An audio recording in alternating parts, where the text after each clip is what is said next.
好，那么我们刚刚讲的 delegate 其实它有一个小小的缺点就是说，如果你在把你的 delegate 指给别人的时候这时候原先被指定的那个 delegate 他就接收不到事件但是呢，另外一个方式就是用讯息通知的机制。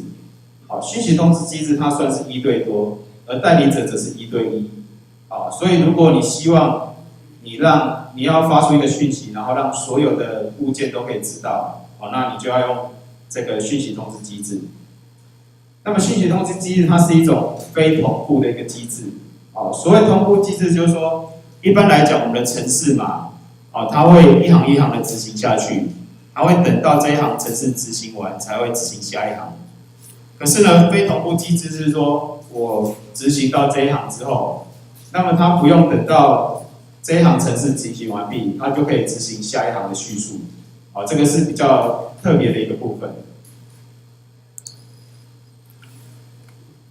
那么在讯息通知机制里面呢，会有几个元素第一个是讯息通知中心（Notification Center）。这个讯息通知中心呢，它会负责发送消息跟接受消息。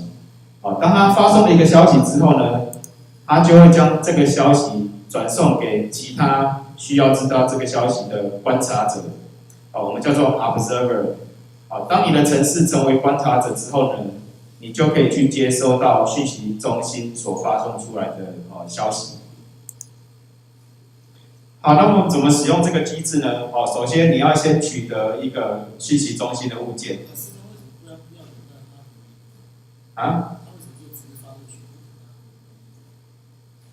因为我不可能说我发出消息，然后等待每一个 observer 全部执行完毕，我再执行下去啊。因为他不 care 说你观察者到底有没有把你的程式执行完毕，我只是负责把我的讯息发送出去，那你接不接收是你自己的事情。好，那这样子的话，我们的程式就不会一直在做 waiting。好，这种是一个非同步机制这个其实在业界已经很常被使用到。好，那怎么使用讯息通知机制呢？首先你要先取得讯息中心的物件，Notification Center。你可以透过它的 Default Center 这个静态方法来取得。它是一个唯一的一个物件。当你取得 Notification Center 之后呢，你可以去进行观测者的注册。如果你想要知道某一个讯息的话呢，你要把你自己加入成为观测者。那你可以透过 Notification Center 的 Add Observer 这个方法。它后面呢会带有几个参数第一个 Selector，Selector 的话就是说，当我接收到消息的时候呢，我要去执行某一个方法。比如说我现在接收到有一个名字叫做 Notification 的讯息的时候呢，我要去执行我里面的 Notify 这一个方法。这时候你的 Selector 就是 Notify。另外一个参数呢，就是我们的讯息的名称讯息名称，因为讯息中心的话，它可以接收跟 post 很多的讯息，所以呢，它会对这些讯息呢给予一个名称。如果你这边的 name 是传 neo 进去那表示说所有讯息中心所接收到的讯息，你都可以接听得到。这个往往不是我们所要的。所以呢，我们通常会只去观测到我们所要注意的这些消息。所以你这边的 name 不要省略掉。最后一个物件的话 ，object 就是说你在传讯息的时候呢，你可以去传入一个物件进去。我们可以在 Notify 那边再去接收它。好，刚刚的话是如何成为一个观测者？那我们怎么样去发送讯息给这些观测者呢？你可以用这个 Post Notification Name。这个 Post Notification Name 后面这个参数就是你所发送讯息的名称。各位注意一下，这边的名称跟我们刚刚 Add Observer 那边的名称会一模一样。好，这样的话呢，两边才可以串得起来。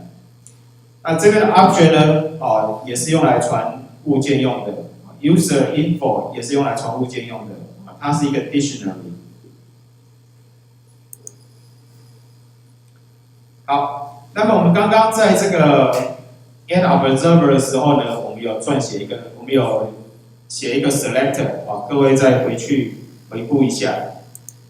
我们在这边会有一个 selector 叫 notify， 这个 notify 的样式呢，就是长得有点像是这样，notify 后面接一个参数叫 notification， 这个 notification 就是我们所接收到的讯息，那你可以透过 notification 等于 user info 去接收对方所传过来的物件。好，那么我们用一个简单的例子来说明这个 notification 的一个应用。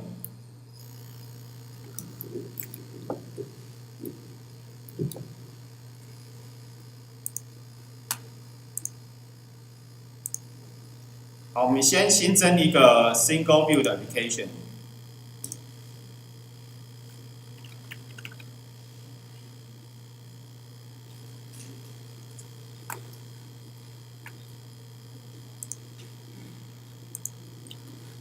那么在这个project 里面呢，我们会用到几张图老师这边已经有准备好，我们就直接把它拉进来。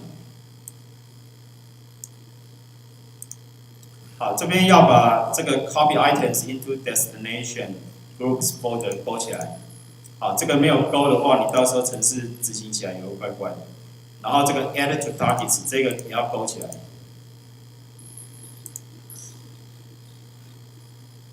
好，我在画面上呢会加入2张图片。好，图片的话，我们是用这个 image view， 我们可以稍微调整一下它的大小。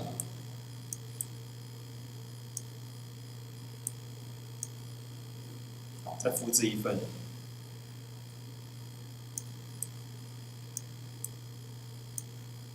好，另外我们会需要一个 button。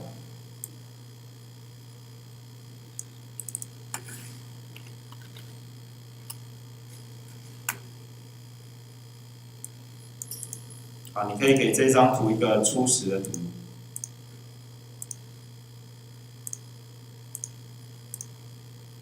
好，这是我们的画面那最后就是我们要去连接 Outlet 跟 IB Action。好，首先我们将这个连进来。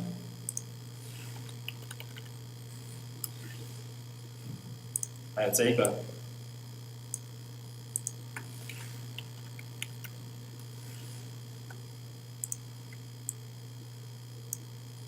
这个我们要连接成一个 IB Action。OK， 那我们请各位同学呢，先将这一个画面完成，还有把这个 IB Outlet 跟 IB Action 拉起来。